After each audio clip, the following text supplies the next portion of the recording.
علی بھائی، آج کا پہلا سوال ہے۔ ہمارے ہاں عموماً میت کو قبر میں دفنانے کے بعد اس کی قبر پر پانی یا گلاب کے عطر کا چھڑکاؤ کیا جاتا ہے، پھر گلاب کے پھولوں کی پتیاں بھی ڈالی جاتی ہیں، اور اگر قبر کسی بزرگ کی ہو تو اس پر چادر وغیرہ ڈالی جاتی ہے۔ اسی طرح قبر میں عہد نامہ رکھنا کہاں تک درست ہے؟ دیکھیں جی، جو جنازے سے متعلق جتنی چیزیں ہیں، خصوصاً میت کو جو دفنانے کے ساتھ ریلیٹڈ ہیں، اس میں اکثر جو ہمارے معاشرے کے اندر، سب کانٹیننٹ کے اندر رسومات ہیں، یہ بدعات ہیں۔ کچھ چیزیں سنت بھی ہیں لیکن زیادہ تر بدعات ہیں۔ یہ جتنی باتیں آپ نے گنوائی، ان میں اکا دکا چیز تو آپ سنت کہہ سکتے ہیں، باقی اس سے بھی بڑھ کر لوگ تو کفنی لکھتے ہیں باقاعدہ، یعنی وہ کئی بار ہمارے پاس بھی لوگوں نے بھیجا ہے کہ جی آپ اس کے اوپر ذرا کلمہ لکھتے ہیں، فزیکلی کلمہ کفن کے اوپر لکھواتے ہیں۔ جو سمجھدار ہیں وہ کہتے ہیں نہیں جی فزیکلی نہ لکھیں، بس ہاتھ کے اشارے سے لکھتے ہیں، اور کلمہ لکھوانے کے لیے علماء کے پاس بھیجتے ہیں۔ آپ مسلمانوں کا لیول دیکھ لیں، وہ کلمہ بھی ٹائپ نہیں کر سکتے اس کے اوپر، ہینڈ رائٹنگ کے طور پر۔ اسی طریقے سے بعض لوگ حج اور عمرے کے لیے جب مکہ شریف جاتے ہیں، وہاں سے زمزم کے اندر بھگو کے لے آتے ہیں کفن کو۔ بعض لوگ مدینہ شریف کی مٹی لے آتے ہیں کہ ساتھ کفن میں رکھ دیں گے۔ عہد نامہ بعض لوگ، اب وہ عہد نامہ تو خود ہی کوئی ثابت نہیں ہے، اس کو رکھتے ہیں قبر کے اندر اور کہتے ہیں اس کی برکت سے کچھ ہو جائے گا۔ میرے بھائی، اس سے کچھ نہیں ہونا۔ صحیح بخاری اور صحیح مسلم کی متفق علیہ حدیث ہے کہ اللہ کے محبوب صلی اللہ علیہ وآلہ وسلم نے فرمایا، انسان کے 3 دوست ہیں، قبر میں صرف ایک ہی ساتھ جاتا ہے اور وہ اس کے اعمال ہیں۔ 2 دوست باہر ہی رہ جاتے ہیں، اس کا مال اور اس کے رشتہ دار، یہ قبر سے باہر رہتے ہیں۔ لہٰذا یہ قبر میں تو ان چیزوں سے کوئی نفع ہونے والا نہیں۔ جہاں تک پھول ڈالنے کا تعلق ہے، تو پھول کی تو اصل کوئی موجود نہیں ہے۔ اس کو جس حدیث پر قیاس کیا جاتا ہے نا، وہ بھی بہت دور کا قیاس ہے۔ وہ حدیث صحیح بخاری اور صحیح مسلم دونوں کے اندر موجود ہے کہ اللہ کے محبوب صلی اللہ علیہ وآلہ وسلم ایک جگہ سے گزر رہے تھے تو آپ رک گئے اور آپ نے فرمایا کہ ان 2 قبر والوں کو عذاب ہو رہا ہے۔ یعنی اللہ تعالیٰ نے اپنے نبی علیہ السلام کو وہ غیبی خبر دے دی، دکھا دیا، اور فرمایا کہ کسی بہت بڑی بظاہر وجہ سے نہیں، ایک شخص جو ہے وہ چغلی کھاتا تھا اور دوسرا پیشاب کے چھینٹوں سے نہیں بچتا تھا۔ پھر نبی صلی اللہ علیہ وآلہ وسلم نے اپنے مبارک ہاتھوں سے ایک درخت کی ٹہنی توڑی اور اس کے 2 ٹکڑے کر کے دونوں قبروں پر ایک ایک ٹکڑا لگا دیا، اور فرمایا کہ جب تک یہ ہری رہیں گی، یعنی یہ بریکٹ میں ہے جو اگلے الفاظ ہیں، یعنی وہ لوگ کہتے ہیں تسبیح کرتی رہیں گی، یہ بریکٹ میں ہوتے ہیں، اصل میں الفاظ ہیں کہ جب تک یہ سرسبز رہیں گی ان کے عذاب میں تخفیف ہوگی۔ اب اس حدیث کے تحت بعض لوگ یہ کہتے ہیں کہ چونکہ ہری جو ٹہنیاں ہیں وہ زندگی کی علامت ہے، اور وہ زندہ چیز جب اللہ کا ذکر کرے گی تو اس کی برکت سے قبر والے کو نفع پہنچے گا۔ اب یہ سب کچھ ایکسپلینیشن ہے، اس حدیث میں یہ الفاظ نہیں ہے، اور اس ایکسپلینیشن کے ساتھ آپ اختلاف بھی کر سکتے ہیں۔ اس کی وجہ یہ ہے کہ چیز کوئی ہری ہو یا سوکھ جائے، دونوں حالتوں میں اللہ کا ذکر کرتی ہے۔ سورہ بنی اسرائیل میں آیا نا کہ کوئی ایسی چیز نہیں ہے جو اللہ کی حمد کے ساتھ اس کی تسبیح نہ کرتی ہو، مگر یہ کہ تم اس کی تسبیحات کو سمجھ نہیں سکتے۔ سورۃ الرعد میں آیا کہ یہ جو بجلی گرجتی ہے، الرعد، یہ بھی اللہ کا ذکر کرتی ہے۔ صحیح بخاری کے اندر موجود ہے، حضرت عبداللہ ابن مسعود کہتے ہیں کہ بعض اوقات ہم اللہ کے محبوب صلی اللہ علیہ وآلہ وسلم کے ساتھ کھانا کھا رہے ہوتے تھے تو وہ جو لقمہ ہم اٹھاتے تھے، ہم اس کی تسبیح کی آواز بھی سنتے تھے، یعنی حضور علیہ السلام کی موجودگی کی برکت سے یہ معجزہ عام لوگوں پہ بھی ظاہر ہو جاتا تھا، وہ اسے آبزرو کر لیتے تھے۔ تو کوئی خشک چیز ہو یا کوئی تر ہو، ہر چیز اللہ کا ذکر کرتی ہے۔ بعض محدثین کا یہ موقف ہے کہ یہ حضور کے ہاتھوں کی برکت ہے کہ آپ علیہ السلام نے اپنے مبارک ہاتھوں سے وہ ٹہنیاں لگائیں اور اس کی وجہ سے ان کے عذاب میں تخفیف ہو رہی ہے، تو یہ بات زیادہ وزنی لگتی ہے۔ بہرحال اس سے اصل ثابت ہو گئی کہ آپ ٹہنی لگا سکتے ہیں۔ پھول ڈالنا یہ تو فضول خرچی ہے، کیونکہ وہ تو آپ نے خرید کے ڈالنے ہیں، اور پھر آپ کے وہ کام بھی نہیں آنا. ٹہنی تو پھر بھی جو آپ تشریح کرتے ہیں کہ جب تک ہری رہیں گی وہ تو ہری رہیں گی, پھول تو کچھ عرصے کے بعد ویسے ہی خشک ہو جانے ہیں, آپ کا مقصد پورا نہیں ہوگا, تو ٹہنی ہی لگائیں, اتنی دور کا قیاس نہ کریں. اور پھر پھولوں میں ایک رسپیکٹ والا معاملہ بھی آ جاتا ہے, اور اسلام میں قبروں کی یہ والی رسپیکٹ نہیں ہے کہ لوگ جو ہے وہ اس کی اس قسم کی رسپیکٹ کریں. ویسے تو ہر مسلمان کی قبر کی رسپیکٹ ہے, صحیح مسلم میں حدیث ہے کہ کوئی کسی مسلمان کی قبر پہ بیٹھے اس سے بہتر ہے کہ انگاروں پہ بیٹھ جائے. یعنی قبر کی آپ توہین نہیں کر سکتے, وہ اپنی جگہ ہے, لیکن اس طرح کی رسپیکٹ بھی نہیں کر سکتے کہ معاملات اتنے آگے چلے جائیں. اور عموماً جو قبروں کے اوپر چادریں چڑھائی جاتی ہیں یا یہ پھول ڈالے جاتے ہیں وہ اس قسم کی رسپیکٹ ہے. اور اس طرح کی رسپیکٹ تو نبی علیہ السلام نے اپنی قبر کے بارے میں فرمایا, مسند احمد میں حدیث ہے, اللہم لا تجعل قبری وثنا یعبد, اللہ میری قبر کو ایسا بت نہ بننے دینا کہ لوگ اس کی پرستش شروع کر دیں. بخاری مسلم دونوں میں حدیث ہے. اما عائشہ کہتی ہیں کہ نبی علیہ السلام کی بیماری کے دن چل رہے تھے, آخری وقت آپ کا قریب تھا, اور آپ بار بار اپنے چہرے مبارک سے چادر ہٹاتے تھے تکلیف کی وجہ سے, اور کہتے تھے لعن اللہ الیہود والنصارى اتخذوا قبور انبیائہم مساجدا, اللہ کی لعنت ہو یہود و نصارہ پر, انہوں نے اپنے نبیوں کی قبروں کو سجدہ گاہ بنا لیا تھا.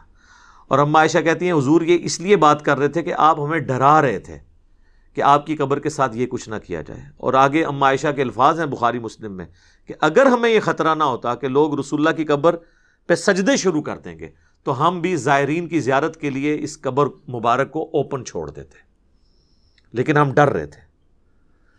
تو اس طرح کی رسپیکٹ نہ ہو کہ جس میں معاملات بہت آگے چلے جائیں.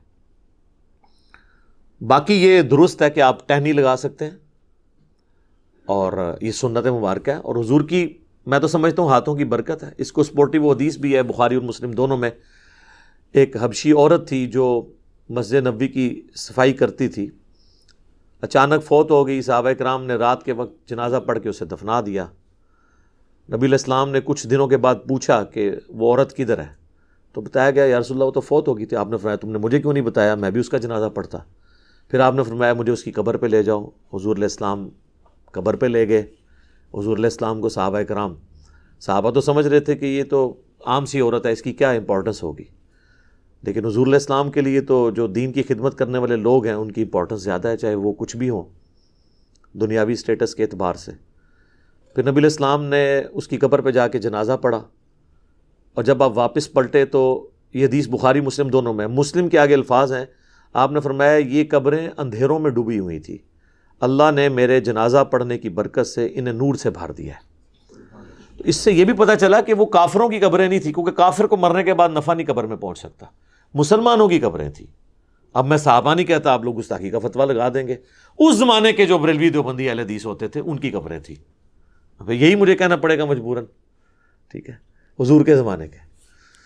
تو آپ علیہ السلام کی دعا کی برکت سے یہ معاملہ اس طرح کا ہو گیا. تو یہ ٹھیک ہے, آپ قبر پہ جا کے بھی جنازہ پڑھیں. اور دیکھیں آٹومیٹکلی اللہ تعالیٰ نے میت کو نفع پہنچانے کے لیے یہ پھولوں والا کام کرنے کی ضرورت نہیں, کئی اور طریقے رکھ دیے ہیں. صحیح بخاری اور مسلم دونوں میں حدیث موجود ہے کہ ایک مسلمان کے دوسرے مسلمان پہ 5 حق ہیں, 5 حقوق ہیں. ان میں سے ایک یہ ہے کہ جب وہ مر جائے تو اس کا جنازہ پڑھے. تو جنازہ پڑھے گا تو اس کے لیے دعا کرے گا اس میں, تو وہ نفع اسے پہنچے گا. تو پھول ڈال کے ضرور نفع پہنچانا ہے. پھر سنن ابی داؤد میں حدیث ہے جب اپنے بھائی کو دفنا چکو تو اس کی قبر پر کھڑے ہو کر دعا کرو, قبر کے اندر جو سوالات ہیں ان کے جوابات میں استقامت کے لیے, یہ بھی اس کے لیے نفع ہے. پھر اس کے بعد بھی جب آپ کبھی قبر پہ جائیں تو صحیح مسلم میں موجود ہے آپ نے قبرستان والوں کے لیے دعا کرنی ہے, السلام علیکم اہل الدیار من المؤمنین والمسلمین وَإِنَّا إِن شَاءَ اللَّهُ بِكُمْ لَلَاحِقُونَ نَسْأَلُ اللَّهَ لَنَا وَلَكُمُ الْعَافِيَةَ. اے جو مسلمان مومنین اور مسلمین یہاں پہ جتنے بھی لوگ دفن ہو تم پر سلامتی ہو, ہم بھی اللہ نے چاہا تو عنقریب تمہارے پاس آنے والے ہیں مر کے, ہم اللہ کے حضور تمہارے لیے اور اپنے لیے عافیت کا سوال کرتے ہیں. تو یہ دعا کا بھی نفع ہے, وہ آپ نے قبرستان جب بھی جانا ہے دعا کرنی ہے تو وہ بھی نفع اس کو پہنچ رہا ہے. اس کے علاوہ کچھ رسومات ہیں وہ بھی صحیح ہے, جس طرح صحیح مسلم میں حدیث ہے کہ حضرت عمر بن عاص کی جب موت کا وقت قریب آیا تو بڑی لمبی وہ حدیث ہے, اور یوٹیوب پہ میرا کلپ بھی ہے عمر بن عاص کی موت, تو اس میں وہ کافی دردناک حدیث ہے. اس کے اینڈ پہ الفاظ ہیں جب میں مر جاؤں تو میری میت کے ساتھ کوئی نوحہ کرنے والی عورت نہیں لے کے جانی ساتھ، نہ کوئی آگ لے کے جانی ہے، اور جب مجھے دفنا چکو تو میری قبر پر پانی چھڑک دینا۔ تو اس سے پتہ چلا کہ قبر پہ پانی چھڑکنا سنت ہے، اور میری قبر پہ اتنی دیر بیٹھے رہنا، یعنی اس کے اوپر نہیں، یعنی مراد اس کے سائیڈ پہ، جتنی دیر اونٹ کو نہر کر کے، اونٹ کو نہر کرنے کے بعد اس کا گوشت تقسیم کیا جاتا ہے، یعنی آلموسٹ 2.5-3 گھنٹے، تاکہ میں اپنے قبر کے ساتھ مانوس ہو جاؤں اور سوالات کے جوابات میں مجھے استقامت نصیب ہو۔ تو قبر پہ بیٹھنا اتنی دیر تو یہ سنت ہے، یعنی ظاہر ہے سنت اس اعتبار سے ایک صحابی تعلیم کر رہے ہیں۔ تو پانی کا چھڑکاؤ کرنا بھی سنت ہو گیا، جنازے کی دعا بھی سنت ہو گئی، قبرستان کی دعا بھی سنت ہو گئی، اور سورۃ الحشر میں تو اللہ تعالیٰ نے کیٹاگوریکلی فرمایا ربنا اغفر لنا ولاخواننا الذین سبقونا بالایمان، اہل ایمان کی نشانی ہے کہ وہ اپنے سے اگلے جو لوگ گزر چکے، مر چکے، ان کے لیے دعا کرتے ہیں۔ تو وہ تو ہم عام دعاؤں میں بھی ہمارا حصہ ان تک پہنچتا رہتا ہے، وہ ہم نے دعا کرنی ہے ہر صورت میں۔ باقی اللہ کی مرضی ہے وہ دعا کو قبول کرے۔ صحیح مسلم میں حدیث ہے کہ جس مسلمان کے جنازے میں 40 ایسے مسلمان شریک ہو جائیں جو شرک نہ کرتے ہوں، تو اللہ تعالیٰ ان کی شفاعت اس مردے کے حق میں قبول کر لے گا۔ اب یہ اللہ کی مرضی ہے، قبول کرے یا نہ کرے۔ بخاری مسلم دونوں میں حدیث ہے کہ عبداللہ ابن ابی جب مرا ہے، حضور علیہ السلام نے اپنا کرتا مبارک کفن کے طور پہ اسے دیا، چونکہ اس کا بیٹا صحابی تھا، نبی علیہ السلام کی اخلاقیات تھے۔ اپنے مبارک ہاتھوں سے اسے قبر میں اتارا، جنازہ پڑھایا، اپنا تھوک مبارک اس کے منہ میں ٹپکایا، لیکن اینڈ رزلٹ یہ ہوا کہ سورہ توبہ میں آیات نازل ہوئیں کہ آپ 70 دفعہ بھی ان کے لیے مغفرت کی دعا کریں، ہم قبول نہیں کریں گے، اور آئندہ نہ تو آپ نے ان کا جنازہ پڑھنا ہے اور نہ کسی کی اس طرح کے بندے کی قبر پہ آپ نے کھڑے ہونا ہے۔ تو وہ اللہ کی مرضی کسی کو نفع پہنچائے یا نہ پہنچائے، اس طرح دھواں زبردستی کے ساتھ نہیں کر سکتے۔ بخاری مسلم دونوں میں حدیث ہے، نبی علیہ السلام کا ایک غلام تھا مدعم، جو آپ علیہ السلام کہ اونٹ کا کجاوا کسا کرتا تھا، سفر و حضر میں آپ کو وضو کرواتا تھا، آپ کے ساتھ ایک اٹیچ تھا۔ جب مر گیا خیبر کے موقع پر ایک نامعلوم تیر اسے لگا، کوئی دشمنوں کی طرف سے تیر آیا تو لگ گیا، وہ شہید ہو گیا۔ تو صحابہ نے کہا کہ ہم تو اس کو جنت کی بشارت دیتے ہیں، کتنا خوش نصیب ہے یہ۔ تو نبی علیہ السلام فرمایا تم اس کی جنت کی بات کر رہے ہو، اور مجھے اللہ نے دکھایا کہ اس نے مال غنیمت سے صرف ایک چادر چوری کی تھی جو آگ کی اس کے اوپر ڈال دی گئی ہے۔ اب دیکھیں، یعنی اس سے آپ کو پتہ چل گیا صحابہ کرام کو وہ چادر نظر نہیں آئی، تو آپ کے بابوں کو کسی کی آخرت کیسے پتہ چل سکتی ہے؟ کشف القبور اور وہ پتہ نہیں کیا کیا کلیم کرتے ہیں۔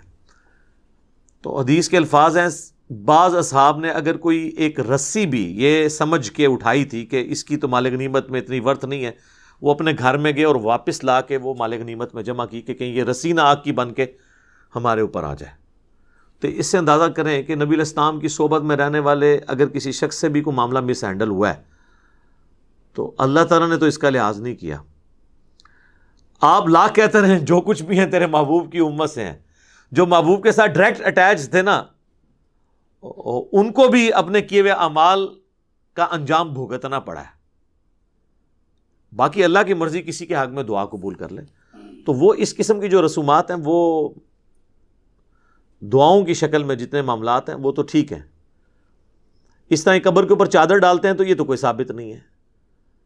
صحیح مسلم میں حدیث ہے کہ نبی علیہ السلام کی قبر میں سرخ رنگ کی چادر بچھائی گئی تھی، آپ کے جسم مبارک اور مٹی کے درمیان، تاکہ یعنی وہ مٹی نہ لگے جسم مبارک اور کفن کو۔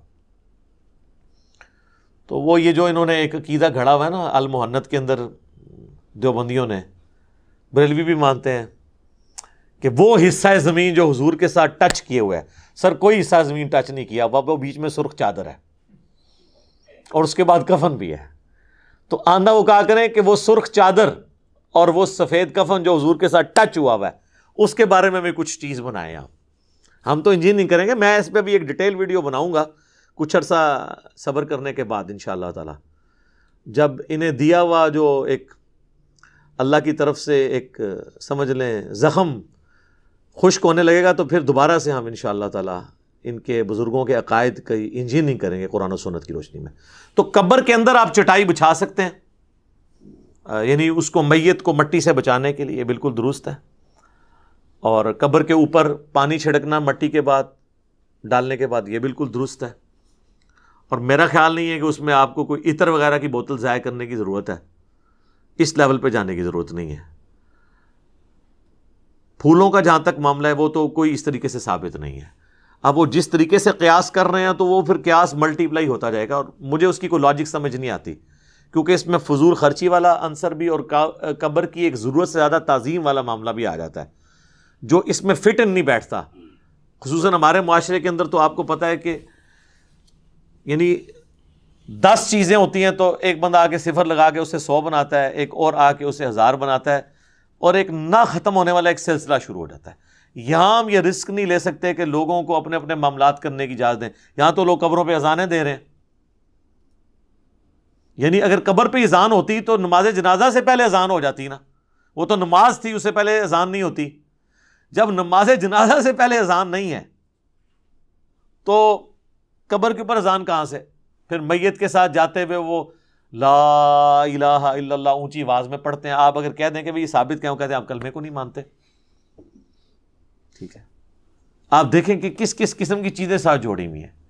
بھئی اگر اسی چیز کے طریقے سے چیزوں کو منوانا ہے تو پھر کل کو ہم کہیں گے کہ آپ جنازے کی اذان اور عید کی اذان شروع کریں تو یہ کہیں گے نبی علیہ السلام نے نہیں دی ہے، ثابت نہیں ہے. تو آپ کہیں پھر ہم ان کو پھر یہ کہیں گے کہ پھر آپ تو اذان کو ہی نہیں مانتے.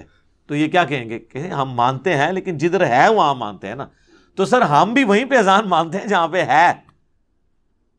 اور پھر بلکہ وہ انگلی رکھ کے، وہ فقہ حنفی کی کتابوں میں دیوبند اور بریلوی دونوں کے بزرگوں نے لکھا ہوا ہے کہ آپ انگلی رکھ کے تلقین کریں. وہ جو ڈاکٹر تعلق قادری صاحب کی ویڈیو بھی آئی تھی کہ پڑھ بیٹا، طاہر بیٹا پڑھ. پھر وہ کہہ رہے ہیں کہ آپ لوگ دور ہو جائیں، بھی فرشتے آنے والے ہیں یہاں پہ. ٹھیک ہے نا جی. تو وہ بس اس طرح سے چیزیں ان لوگوں نے بنا دی ہیں. اب کیا کیا جائے؟ اس طریقے سے کسی کو کوئی نفع نہیں پہنچایا جا سکتا زبردستی دھونس کے ساتھ. میت کے لیے دعا کریں. صحیح مسلم میں حدیث ہے کہ مرے ہوئے شخص کو، میت کو صرف 3 چیزوں کا ثواب پہنچتا ہے. نمبر 1 صدقہ جاریہ، اس نے اپنی زندگی میں کوئی ایسا کام کیا جو بعد میں بھی جاری ہے. کسی نے کوئی مسجد میں پنکھا لگوا دیا، کوئی چٹائی بچھا دی، اور وہ بعد میں بھی لوگ اس سے نفع اٹھاتے ہیں. قرآن ترجمے والے رکھوا دیے مسجد کے اندر. دوسرا فرمایا علم کی بات، جیسے امام بخاری نے صحیح بخاری لکھی، امام مسلم نے صحیح مسلم. قیامت تک لوگ اس علم سے نفع حاصل کریں گے تو امام بخاری امام مسلم کو آٹومیٹکلی ثواب مل رہا ہے. اور تیسرا فرمایا نیک اولاد جو اس کے لیے دعا کرتی ہے اس کا بھی ثواب ملے گا. صدقہ اور خیرات کا بھی ثواب ملتا ہے. وہ سنن نسائی میں حدیث ہیں. ایک پورا ایک ٹاپک ہے، میں نے اس کے اوپر ایک ڈیٹیل لیکچر ریکارڈ کروا دیا ہے، ایصال ثواب کے 10 طریقے، جس میں نے بتایا کہ اس طریقے سے آپ میت کو نفع پہنچا سکتے ہیں. اس میں میرے بھائی یہ پھولوں والا معاملہ کہیں پہ نہیں آتا. اس کے ساتھ جتنی جڑی ہوئی چیزیں وہ جان بوجھ کے میں ڈسکس کر دیتا ہوں تاکہ معاشرے کے اندر جو بدعات ہے نا وہ کلیریفائی ہو جائے. ادروائز تو جس کا جو دل کرتا ہے نا وہ اس کے ساتھ. ابھی تو بلکہ ایک اگلی بدعت بھی شروع ہو چکی ہے. آپ تو میت گھر میں رکھی ہوتی ہے نا، وہاں پہ بھی لوگ اس کے گرد دائرہ بنا کے تو کلمہ پڑھنا شروع کر دیتے ہیں. اور بعض اوقات اس شخص کی میت کے اوپر کلمہ اور قرآن پڑھ رہے ہوتے ہیں جس نے پوری زندگی قرآن کھول کے خود نہیں دیکھا ہوتا. تو اللہ تعالیٰ کو آپ کے اس قرآن پڑھنے سے کیا انٹرسٹ ہوگا جس شخص نے اپنی زندگی میں قرآن کو سیریس نہیں لیا. باقی دعا کریں، اللہ سے امید رکھیں، حسن ظن رکھیں کہ اللہ تعالیٰ اس کے لیے کوئی عافیت والا معاملہ فرمائے گا. لیکن ہمارا کام ہے ان چیزوں کو ہائی لائٹ کریں تاکہ اگر کسی کی اصلاح کا کوئی پہلو نکلتا ہو تو نکلے. باقی دھونس زبردستی کے ساتھ تو ہم چیزوں کو بنوا نہیں سکتے. تو میں نے یہ ایک اوور آل ایک چیزیں کلیئر کر دی. تو اس کا اینڈ رزلٹ کنکلوژن یہ ہے کہ پھول ڈالنا ثابت نہیں ہے، ٹہنی لگانا ثابت ہے، پانی کا چھڑکاؤ کرنا ثابت ہے قبر کے اوپر، اور قبر پہ کھڑے ہو کے دعا کرنا ثابت ہے، قبرستان جاتے ہوئے دعا کرنا ثابت ہے. تو یہ وہ ساری چیزیں ہیں جو میت کو نفع پہنچانے کے لیے، کیونکہ اینڈ رزلٹ لوگ یہ سمجھتے ہیں کہ ہم نے اس پھول کے ذریعے اس کو نفع پہنچانا ہے. تو وہ پھر جس طریقے سے نفع بتایا گیا اسی طریقے سے آپ نے پہنچانا ہوگا. ٹھیک ہو گیا جی؟ جزاکم اللہ خیر.